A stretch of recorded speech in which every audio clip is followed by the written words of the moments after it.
إن الحمد لله نحمده ونستعينه ونستغفره ونعوذ بالله من شرور أنفسنا ومن سيئات أعمالنا من يهده الله فلا مضل له ومن يضلل فلا هادي له ونشهد أن لا إله إلا الله وحده لا شريك له ولا وزير له ولا معين له ولا منازل له ولا مجادل له ولا مثل له ولا مثال له ونشهد أن سيدنا وحبيبنا وطبيبنا وشفيعنا وسندنا ومحبوبنا ومأوانا وملجانا ومرشدنا محمدا عبده ورسوله اما بعد۔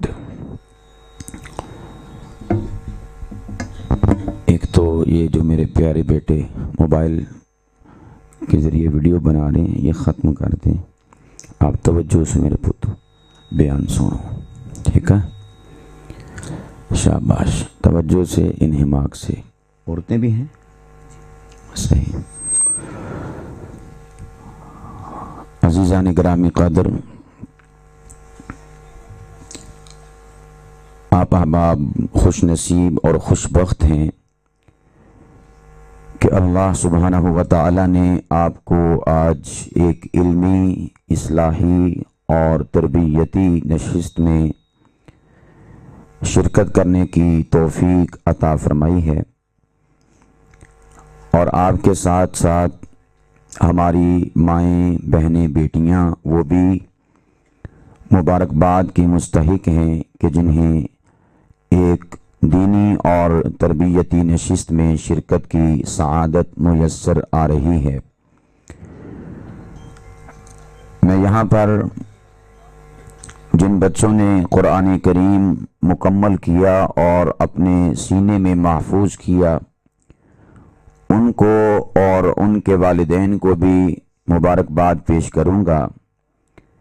قابل قدر ہیں، قابل تکریم ہیں، قابل عزت ہیں وہ بچے بھی اور وہ والدین بھی کہ جن کو قرآن کریم اپنے سینوں میں محفوظ کرنے کا شرف اور اعزاز حاصل ہوا، اور اس سے بڑھ کر ان کے استاد محترم جنہوں نے ان پر محنت کی، اور اسی طرح آج کی اس مجلس اور اس محفل کے روح رواں اور اس خوبصورت ادارے کے سرکردہ اور ہمہ قسم کی اپنی خدمات پیش کرنے والے ایک عظیم انسان حضرت مولانا حیدر علی صاحب وہ بھی مبارکباد کے مستحق ہیں، اور جتنے احباب اس ادارے کے ساتھ اور حضرت کے ساتھ اپنے مالی تعاون کو اور اپنی محبتوں کو پیش کرتے ہیں وہ سبھی کے سبھی مبارکباد کے مستحق ہیں۔ قیامت کے دن انہیں اپنے اس مالی تعاون، اپنی محبتوں اور اپنی وابستگیوں کے بطور انعام جو رب العالمین کی جانب سے عطائیں ہوں گی اس پر رشک آئے گا کہ ہم دنیا میں بہت اچھا کر کے آئے ہیں کہ آج رب کی نعمتوں اور انعامات سے مستفید ہو رہے ہیں۔ اس میں جو دیگر احباب تشریف فرما ہیں ان کے لیے بھی پیغام بھی ہے، دعوت بھی ہے، ترغیب بھی ہے کہ وہ بھی نیک راستوں، نیک راہوں اور نیک جامعات، نیک شخصیات کے دستے بازو بنیں، ان کے شانہ بشانہ چلیں، ان کو سپورٹ کریں مالی اعتبار سے اور اپنی ہمہ جہت محبتوں کے اعتبار سے، تاکہ دین کے یہ فرزند پوری آب و تاب کے ساتھ دین کا کام کرتے ہوئے آپ کو معاشرے میں دکھائی دیں۔ تو سبھی احباب آج کی اس نشست میں ارادہ کر لیں انشاءاللہ اس جامعہ کے پھلنے پھولنے کے اندر ہم سبھی کا تعاون شامل ہوگا۔ کہیں انشاءاللہ۔ یہ اسلام کی ہمیشہ سے تاریخ رہی ہے کہ چبوترے سے ہی آغاز ہوتا ہے اور پھر دیکھتے ہی دیکھتے وہ ایک عظیم دینی درسگاہ بن جاتی ہے کہ جہاں سے علم بڑھتا ہے، جہاں سے نور نبوت تقسیم ہوتا ہے، اور خوش قسمت ہوتے ہیں وہ افراد کہ جو اپنی صلاحیتیں اور اپنی تمام تر تعاون کو ایسے اداروں کے لیے پیش کرتے ہیں۔ اللہ سبحانہ و تعالی ہمیں دست بازو بننے کے اور پشتی باں بننے کا موقع اور توفیق عطا فرمائے۔ دوستان ذی وقار، آج آپ احباب کے سامنے جو گفتگو کرنے کا ارادہ رکھتا ہوں وہ گفتگو علمی ہے اور پیچیدہ بھی ہے، مغلق بھی ہے، لیکن میں آپ کو آسان لفظوں میں سمجھانے کی کوشش کروں گا۔ جمیع احباب اور میری مائیں بہنیں بیٹیاں وہ اپنی توجہ اگر مرکوز کریں گی تو انشاءاللہ العزیز بہت سارا انہیں وافر مقدار میں حصہ کتاب و سنت کی تعلیمات اور علم کا اور نور کا میسر آئے گا۔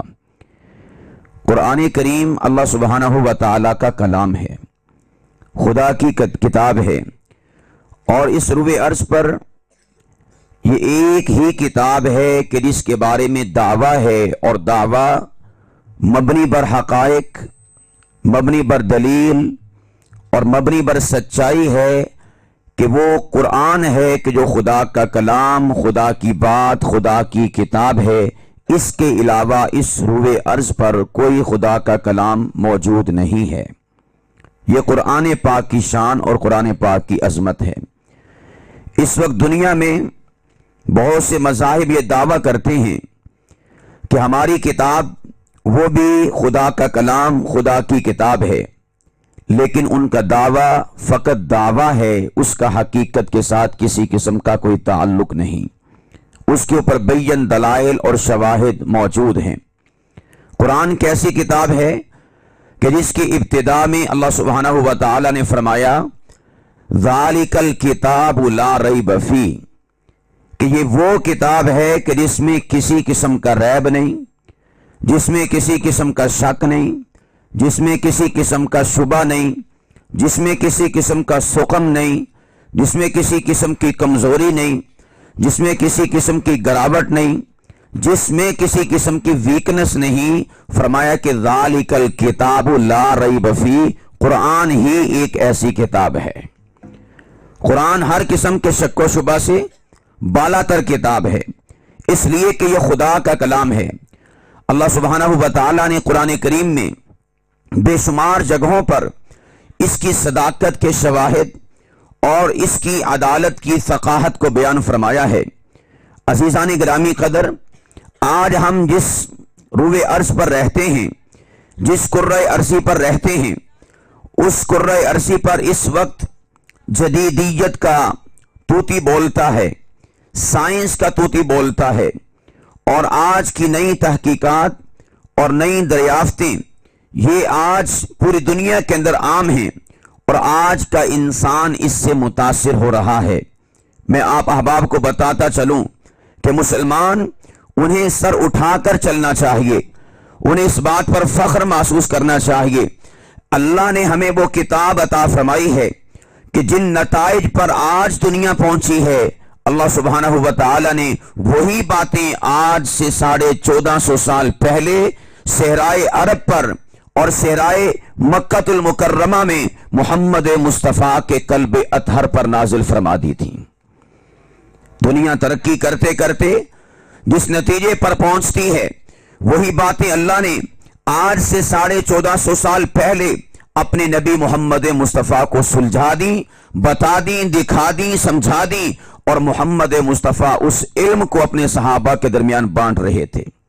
مثال کے طور پر آج سائنس کہتی ہے کہ یہ جو کائنات بنی ہے اس کی ابتدا کیسے ہوئی، اس کا آغاز کیسے ہوا، اس کی بگننگ کیسے ہوئی، اس کا افتتاح کیسے ہوا۔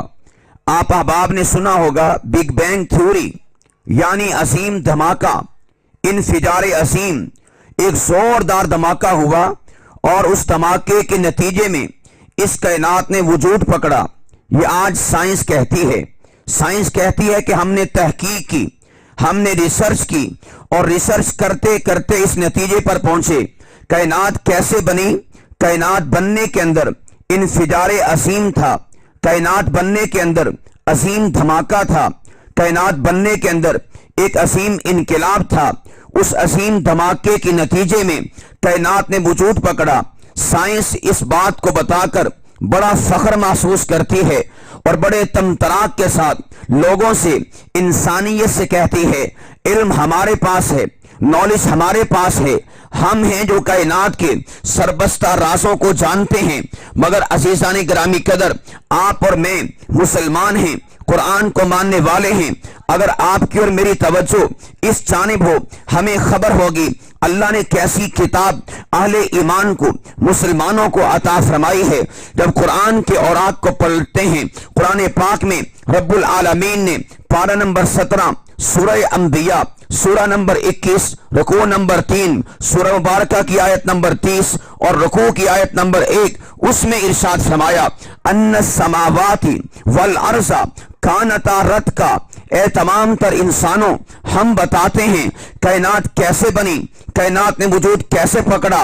رب قرآن میں فرماتے ہیں ان السماوات والارض، آسمان اور زمین، کانتا دونوں کے دونوں، رتقا آپس میں جڑے ہوئے تھے، گتھم گتھا تھے، آپس میں ان کا ملاپ تھا، آپس میں جڑے ہوئے تھے، وابستہ تھے، پیوستہ تھے۔ پھر میرا رب کہتا ہے فَفَتَقْنَاهُمَا، ہم نے اپنی قدرت کاملہ سے، اپنے امر کن کی طاقت سے ان دونوں کو جدا کیا۔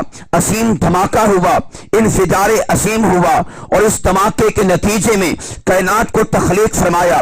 یہ قرآن پاک کا ایک مقام ہے۔ قرآن پاک کا دوسرا مقام پارہ نمبر 30 ہے، سورہ فلق ہے، سورہ نمبر 113 ہے، آیت نمبر 1 ہے۔ رب فرماتا ہے قل اعوذ برب الفلق، اے حبیب آپ فرما دیں میں پناہ میں آتا ہوں ایسے رب کی۔ الفلق، فلق کا معنی ہوتا ہے پھاڑنا، جدا کرنا، الگ کرنا، اور فلق کا معنی ہوتا ہے کسی شے کو پھاڑ کے، جدا کر کے، تیزی سے جدا کر دینا۔ رب العالمین نے دو مقامات پر اس بات کو بیان فرمایا اور دنیا کو بتایا۔ آج سائنس جس نتیجے پر اپنی دریافتوں، اپنی تحقیقات، اپنے علم کی روشنی میں نتیجے پر پہنچی ہے، رب نے آج سے 1450 سال پہلے انہی باتوں کو محمد مصطفیٰ کے قلب اطہر پر بیان فرما دیا تھا۔ آج سے 1450 سال پہلے اللہ نے قرآن پاک میں ان کو بیان فرما دیا تھا۔ دوسرا فینومینا، سائنس کہتی ہے کائنات کی ہر شے پانی سے بنی۔ آج سائنس کا اسٹوڈنٹ اس بات کو سمجھتا ہے، پڑھتا ہے کہ کائنات کی ہر شے پانی سے بنی ہے۔ آئیے آج سائنس نے دریافتیں کر کے، سائنس اور علم اور نالج اور تحقیقات، لیبارٹری اور مشینری، اس کے ذریعے سے دریافتیں کرنے کے بعد نتائج کو اخذ کر کے ہمیں بتایا کائنات کی ہر شے پانی سے بنی ہے۔ مسلمان، اللہ نے تجھے قرآن کیسا عطا فرمایا ہے کہ آج سے 1450 سال پہلے اللہ قرآن میں فرماتے ہیں پارہ نمبر 17 سورہ انبیاء، سورہ نمبر 21 رکوع نمبر 3، سورہ مبارکہ کی آیت نمبر 30 رکوع کی آیت نمبر 1، رب فرماتا ہے وَجَعَلْنَا مِنَ الْمَاءِ كُلَّ شَيْءٍ حَيٍّ، ہم نے کائنات کی ہر شے کو پانی سے تخلیق فرمایا، پانی سے ہم نے حیات عطا فرمائی۔ سائنس اس بات کو آج بیان کرتی ہے محمد مصطفیٰ کے قلب اطہر پر میرے رب نے قرآن کی صورت میں آج سے 1450 سال پہلے اسی بات کو بیان فرما دیا تھا۔